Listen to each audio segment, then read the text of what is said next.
Kölner Band Juri kommt heute zu mir ins Studio und sie machen Neopop und wie genau sich das anhört, das könnt ihr jetzt in einem kleinen Zusammenschnitt euch anschauen. Nur der Mond und die Sterne wissen, was du willst. Oh, und wir gegen den Strom. Wir tanzen Melancholie. Wir tanzen Melancholie. Und im Dunkeln geht der König auf die Knie. Und wir wollen auch gar keine Zeit verlieren und wir holen direkt die Jungs von Juri rein. Und zwar Juri, wie die Band, und Pierre. Hallo Jungs. Jetzt dürft ihr reinkommen. Ganz schüchtern hinterm Vorhang. Kommt rein, wir machen ganz kurz ein Selfie. Vorsicht. So, schaffst du. Kuchen muss mit drauf. Hast du es wieder weggemacht?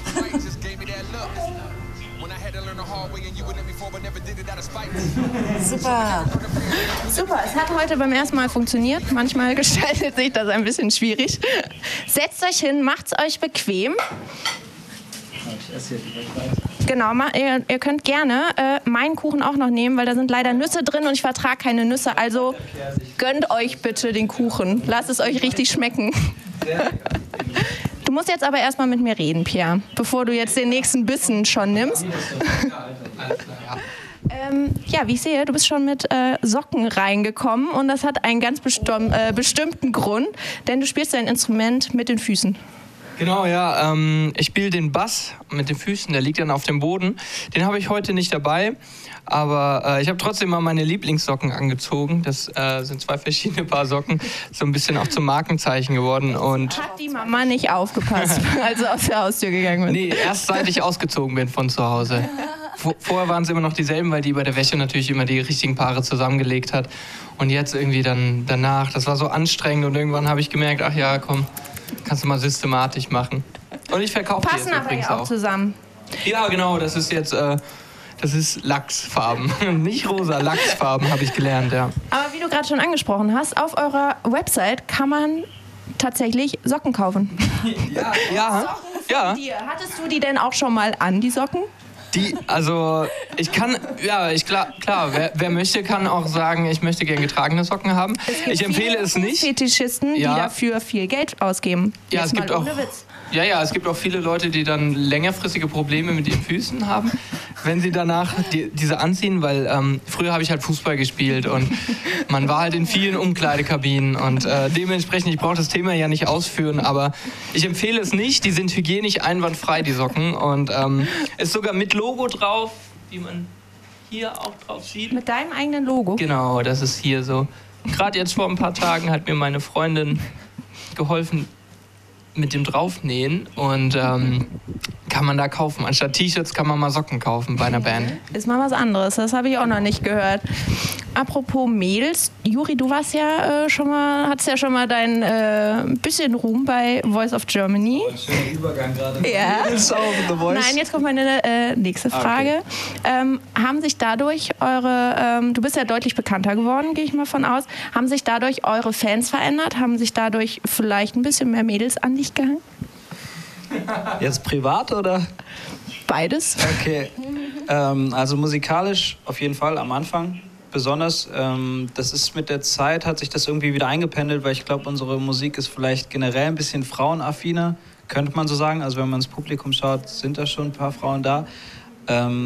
Ich habe die Befürchtung, dass es weniger mit uns beiden zu tun hat als mit unserer Musik.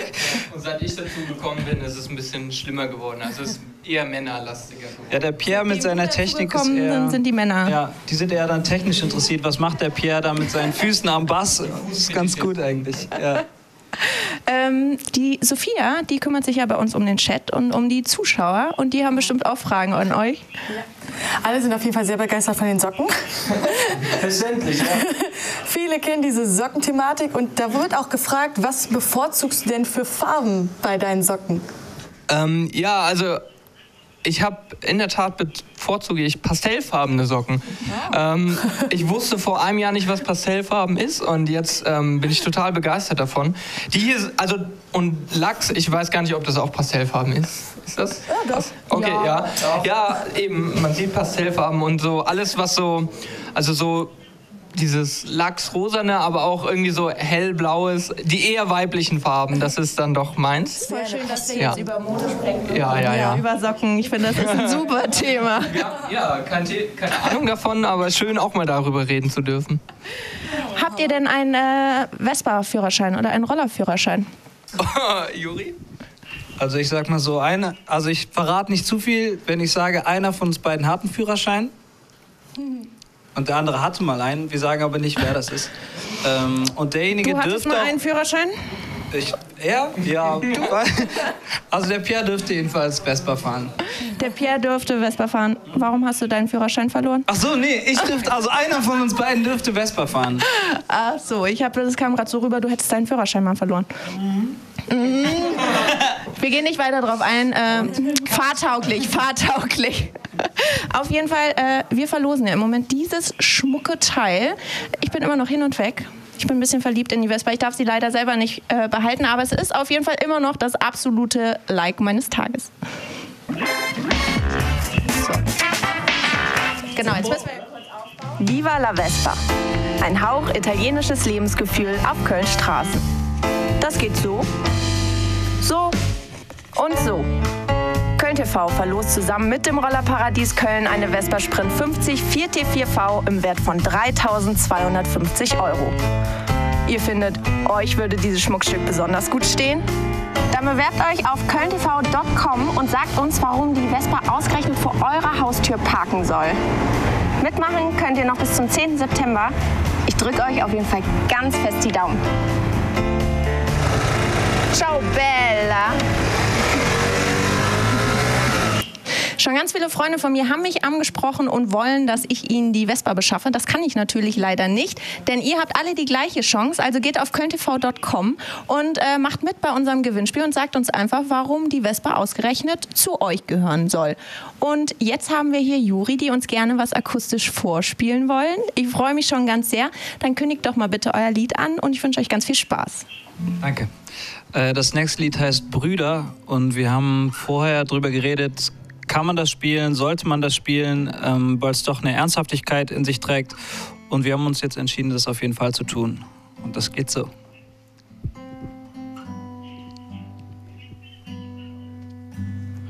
Ich war ein Seemann und du ein Astronaut. Zusammen auf Seegang, im Garten vor dem Haus kämpften wir um Baumhäuser, inzwischen um den Tod. Damals wie heute, bis zum Abendbrot.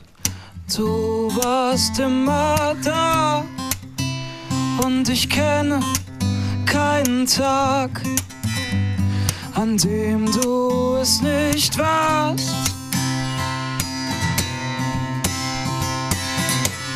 Wir waren wie Brüder, aus demselben Holz geschnitzt. Du kamst zu uns rüber, wo du wusstest, wer du bist.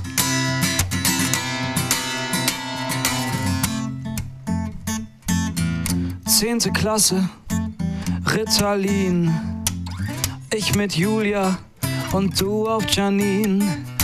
Ich ging auf Reisen, du auf Heroin. Dein Blick wurde eisern.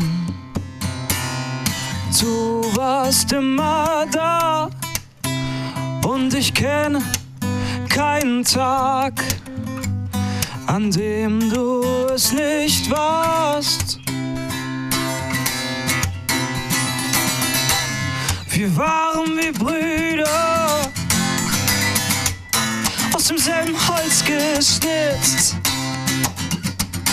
Du kamst zu uns rüber, wo du wusstest, wer du bist. Wir waren wie Brüder, aus demselben Holz geschnitzt. Du kamst zu uns rüber, wusstest, wer du bist. Ich will wieder mit dir kicken, wie früher. Gegen den Zaun, werd nie vergessen, wie es war, mit dir Süßes zu klauen. Weißt du noch, als dein Vater dich schlug, meine Mutter zu euch kam? Hör auf, es ist genug.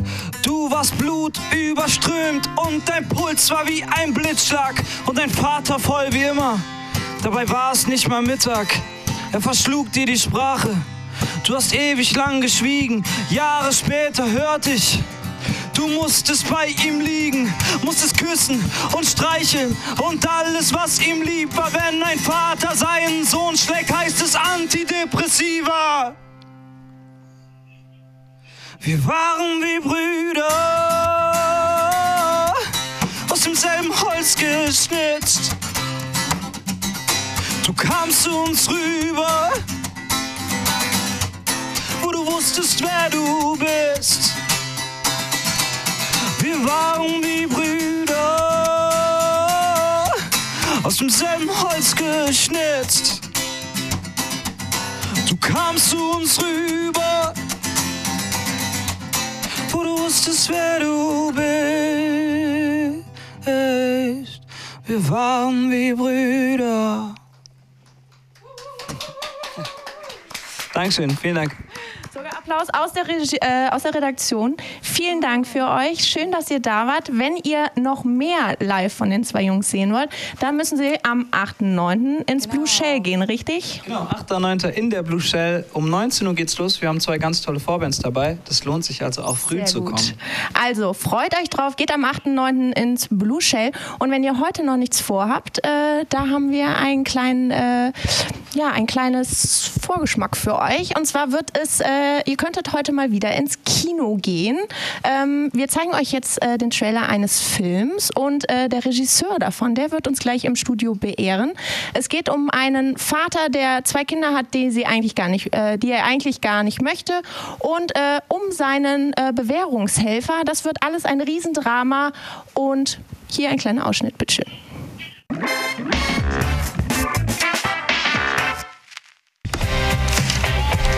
Danke, Herr Mulder. Der Bewährungshelfer soll Menschen, die auf die schiefe Bahn geraten sind, wieder auf den Pfad der Tugend zurückführen. Die Frau ist einfach abgehauen. Warum setzen Sie sich nicht erstmal? Ich fick die Schlampe, macht der Kinder. Mazocha. Denn auch unter der rauen Schale eines Horst Mazocha steckt irgendwo ein lernbereiter Klient. Meine Kinder, die kommen zu mir. Bei dem sich die jahrelange Arbeit, Geduld und Mühe später einmal bezahlt machen. Darf ich vorstellen, Ihre Kinder? Haben Sie die Weste geholt? Nee, hab ich nicht. Die Kiewer Hummer-Gelee? Entschuldigung, was? Wo ist die Kohle? Das ist das Rad des Lebens. Eines geht, ein anderes kommt. Sagt Buddha. Sagt ein Arschloch. So, der Regisseur des ganzen Filmes, Die Kleinen und die Bösen, kommt heute ins Kino für euch alle. Und Markus Seer ist jetzt bei mir. Hallo, schön, dass du da bist. Hallo, vielen Dank für die Einladung. Wann hast du denn dein Herz für Kleinkriminelle gefunden? Oder wie hast du das gefunden? Naja, über das Drehbuch. Also ich meine, so viel Kontakt mit Kleinkriminellen hatte ich, glaube ich, nicht. Aber das Proletariat, das liegt mir und das mag ich. Ja, im Drehbuch war es sehr schön und sehr plastisch beschrieben. Also es ist, glaube ich, ein sehr saftiger, abwechslungsreicher Film geworden. Das wurde da schon spürbar. Und mir ging es halt vor allem darum, nicht so von oben herab über Kleinkriminelle zu erzählen, sondern auf Augenhöhe. Also alle, die Guten in dem Film werden ja auch böse und alle sind irgendwie, alle haben Dreck am Stecken, alle haben viel vor. Ich glaube, der Kleinkriminelle in uns und auch in einem Bewährungshelfer, in einem braven Bürger, ist auch leicht zu erwecken, wenn es um Liebe oder Geld geht. Der ganze Film wurde ja in Köln produziert. Wie schwer ist das denn? Also die Kölner Bürokratie ist ja nicht ganz so einfach immer. Gibt es da Probleme oder ist das absolut gar kein Thema? Ach nee, das geht schon. Also mich nervt es ja selber als Kölner, wenn in meiner Straße wieder mal die Halteverbotsschilder aufgestellt werden und so. Gerade in der Südstadt passiert das schon öfter und so. Das ist natürlich blöd. Ich habe da auch Mitleid mit den Anwohnern, aber es ist ja auch toll. Wir wollten auch die Stadt hier so zeigen als Köln. Also wir wollten auch Köln erzählen. Ne? Und das ist ja bei vielen anderen Produktionen nicht. Da ist es einfach irgendeine Straße. Und mir ging es natürlich darum, Blickwinkel auf, also ich bin Kölner, deswegen Blickwinkel auf Köln zu finden, die die Heimat für unsere kleine dreckige Geschichte sind und auch Ecken zu finden, die man nicht so immer sieht. Also wir wollten jetzt keine, bei allem Respekt für Kollegen, aber keine Currywurstbude mit Blick auf den Dom, sondern bei uns gucken die Domspitzen woanders irgendwie hinter den Baustellen hervor. Ne? So. Hat denn die Sophia vielleicht auch noch eine Frage aus dem Chat, möglicherweise? In Köln produziert. Wo genau wird denn der Film gedreht? Also gibt es da prägnante Ecken für den Film? Ja, es gibt 2 sehr prägnante Ecken, an die man immer wieder zurückkommt. Das ist einmal da in Ehrenfeld beim Underground so eine Neubausiedlung, wo unser braver Bewährungshelfer wohnt, der da in einer sehr schönen Wohngegend, aber wo noch kein Leben ist. Also da ist es so ein bisschen steril. Und der Gegensatz, also der Film lebt stark von Gegensätzen. Und der andere Gegensatz, wo der prollige Assi-Vater Hotte mit seinen Kindern dann wohnt. Und für ihn ist es schon eine Verbesserung von, wo haben wir gedreht? Erstmal, er kommt aus Finkenberg, dann immerhin in so eine Arbeitersiedlung in Köln-Riehl. Und da haben wir eine schöne Siedlung gefunden, die noch nicht modernisiert und saniert war, ne? Weil da natürlich ganz viele Ecken in Köln schon so hergerichtet sind, wie wir es eigentlich nicht haben wollten. Wir wollten halt eine Patina und ein bisschen einen Charakter und eine Geschichte, die so ein Ort auch hat. Und da haben wir hier eine schöne Wohngegend gefunden, wo auch ein bisschen viel leer stand, weil das halt alles gerade renoviert wird. Ja.